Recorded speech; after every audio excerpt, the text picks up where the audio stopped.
If you've ever made homemade salad dressing, you probably noticed the ingredient list is much shorter for the homemade version than anything you might buy in the grocery store.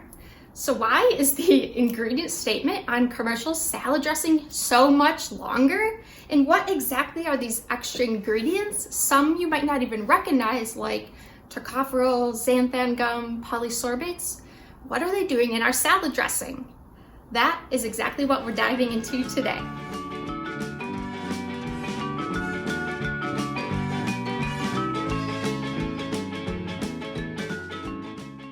Now, before I get into the specific ingredients I want to talk about, I first wanted to touch on actually the structure of salad dressing because it sort of takes this specialized structure. And so most of us know salad dressing separates, right? The oil floats onto the top. But if you eat it, you shake this up and you disperse that oil. But what you make when you sort of shake that salad dressing is called an emulsion. So if we zoomed into salad dressing to sort of look at its structure, what you would see is all these tiny oil droplets held within this greater water phase. And this type of product where, there's dispersed droplets held within a continuous phase, this is called an emulsion. So for salad dressings, the droplets, the dispersed phase, is the oil, whatever oil you added, maybe olive oil, and the continuous phase is the water. And this is called an oil in water emulsion. And that's because the oil droplets are dispersed within the water, right? And so the thing about emulsions is they're not stable, which most of us know just because we're aware that water and oil do not mix. They do not like each other. So when we shake up the salad dressing, we know eventually it will still separate. And the reason I want to touch on this sort of emulsion structure is that there are several types of ingredients added to commercial salad dressing just to preserve this emulsion structure and sort of stop or slow the oil and water from separating. Now that we know a little bit of what salad dressing actually looks like if we zoomed in, I want to talk about a couple of categories of ingredients you might not recognize on the label, and I've come up with 5 different categories. The first category I want to talk about is called emulsifiers. And remember, salad dressing is an emulsion, so it kind of makes sense we add something called an emulsifier. And emulsifiers are this sort of specialized ingredient where one part of the structure really wants to be in the water phase, and the other part of the structure of an emulsifier really would like to be in the oil phase. So it sort of has 2 distinct parts. One wants to be in oil, the other wants to be in water, which makes it the perfect ingredient to add to something like salad dressing where we have these oil droplets dispersed in water and the oil wants to separate from the water. So it really helps to add an emulsifier because those will go to the oil droplets where the oil droplets meets the water and sort of make everyone happier. It makes the oil, be dispersed in the water for longer because you have these molecules that are really helping to bridge together the 2 phases that normally do not like each other. Now, there are a couple different types of emulsifiers pretty popular in salad dressings. The 4 most common are probably lecithin, polyglycerol esters, mono and diglycerides, and polysorbates. So if you see any of those listed on the ingredient statement, these molecules are added just to help maintain that emulsion structure in salad dressing. All right, category number 2 is thickeners. And similar to emulsifiers, thickeners are also added to salad dressing to slow the separation of the water and oil phases. So to slow those oil droplets from separating to the top. Now, thickeners, as the name implies, what they do is they sort of add viscosity or thicken up that water phase, thicken up that continuous phase. So think of this like swimming in a regular swimming pool versus swimming through a starch-thickened water, right? It's really easy for the droplets to float to the top quickly if the continuous phase is just water. But if we thicken that water, if we make it more viscous, the oil droplets cannot float to the top as quickly. So thickeners help sort of keep those oil droplets suspended in the water phase. Now, there are a lot of different thickeners you might see on the ingredient statement. A quick trick is that a lot of these thickeners end in the word gum. So you might see things like gellan gum, guar gum, xanthan gum, and locust bean gum. Those are all added to thicken that water phase.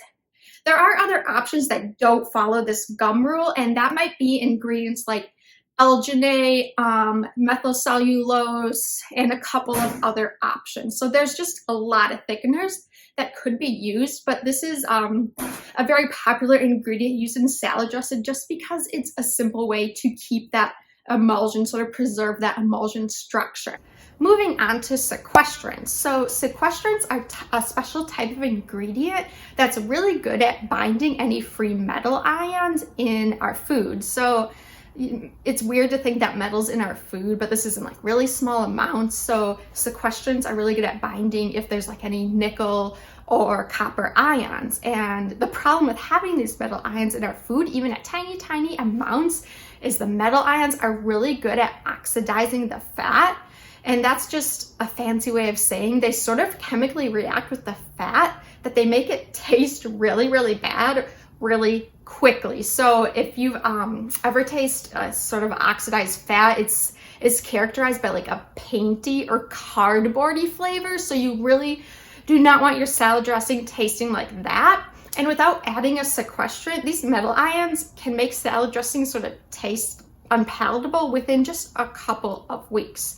So we would add a sequestrant like EDTA, citric acid, calcium citrate, or phosphoric acid. We would add these to salad dressings because it helps keep them tasting good for a very long shelf life. Category number 4, antioxidants.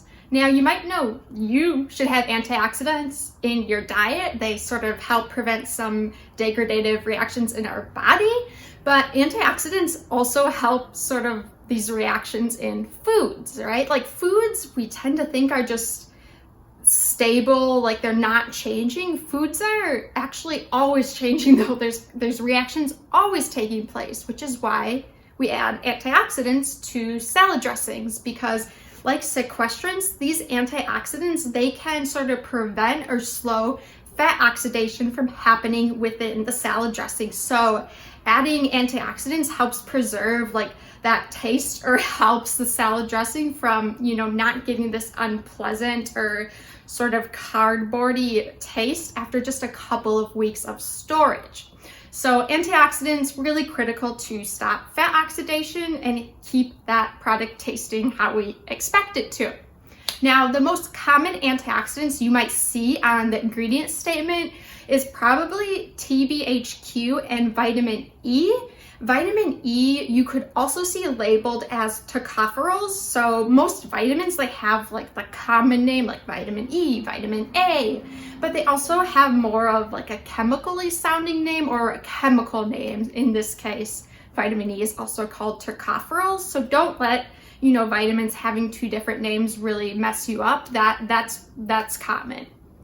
Finally, to the dreaded preservatives. I know a lot of people don't like to talk about preservatives in their food, but I want to remind you, preservatives are often what keeps our food safe. So preservatives are compounds that sort of stop bacteria, yeast, and molds from growing in our food. And so we know a lot of these microorganisms can make us sick. They can actually make us so sick that they kill us. So sort of inhibiting their growth is really key to having safe food.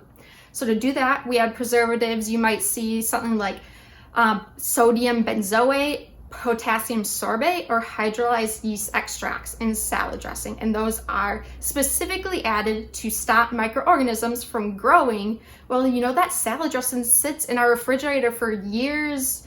I don't even know how old some of the salad dressing is in my refrigerator. So it's these preservatives that help keep it safe.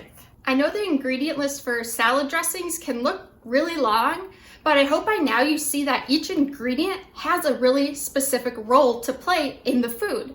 It can be something from, keeping that emulsion structure stabilized, maintaining the quality of the food for months up to, a year, or also just keeping the food safe so we don't get sick when we eat it. right? There's not some, scientists going around just tossing ingredients into our salad dressing. Each is added for a very specific purpose. Now, if you like this video, please give it a thumbs up. And if you're interested in seeing more videos, subscribe to my channel. See you next time. Hey everyone, thank you for watching. If you have any questions about the foods you eat, leave them in the comments section. I'm always looking for new ideas for videos. See you later.